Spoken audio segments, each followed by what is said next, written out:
वसीम अकरम की स्विंग से सब डर जाते थे। बॉलीवुड के नामवर अदाकार संजय दत्त भी साबिक कप्तान के दीवाने निकले। बॉलीवुड अदाकार संजय दत्त भी साबिक पाकिस्तानी कप्तान वसीम अकरम के फैन निकले। साबिक कप्तान वसीम अकरम क्रिकेट की दुनिया में स्विंग के सुल्तान के नाम से जाने जाते हैं, जिनके न सिर्फ क्रिकेटर्स बल्कि दीगर शोबों से ताल्लुक रखने वाले भी दीवाने हैं। बॉलीवुड में मुन्ना भाई के नाम से मशहूर संजय दत्त भी लेजेंड क्रिकेटर के दीवाने निकले।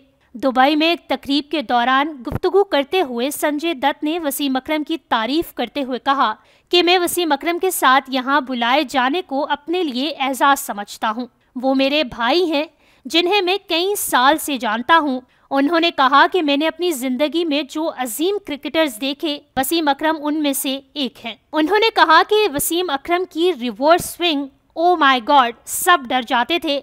वाज़ेह रहे कि वसीम अकरम एक रोजा क्रिकेट में 500 से जायद विकेटें लेने वाले पहले पाकिस्तानी और दूसरे इंटरनेशनल बॉलर हैं, जिन्होंने 356 एक रोजा मैचेस में 502 विकेटें हासिल की। वसीम अकरम ने नवंबर 1984 से जून 2003 तक अपने 19 साला करियर में 104 टेस्ट, 356 वनडे और 5 T20 मैचेस में कौमी टीम की नुमाइंदगी की। 1992 में पाकिस्तान को वर्ल्ड कप जितवाने में वसीम अकरम ने अहम किरदार अदा किया और इंग्लैंड के खिलाफ फाइनल में मैन ऑफ द मैच करार पाए थे।